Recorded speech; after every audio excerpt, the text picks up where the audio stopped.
Karjat railway स्टेशनवर वडापाव खाताय तर सावधान व्हा, कारण कर्जत रेल्वे स्टेशनच्या वडापावमध्ये साबणाचा तुकडा सापडल्याची माहिती समोर आली आहे। कर्जत रेल्वे स्टेशनवरील VK जैन टी स्टॉलचा बेजबाबदारपणा सुद्धा उघडकीस आलाय आणि तक्रार केली गेली। त्या तक्रारीनंतर रेल्वे प्रशासनाने स्टॉल सील केल्याची माहिती आहे।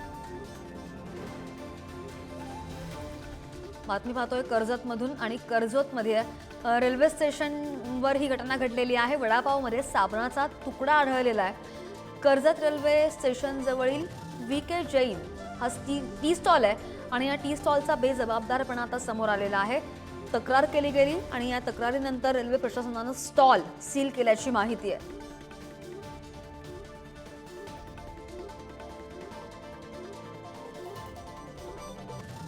बातमी पाहतोय कर्जतमधून।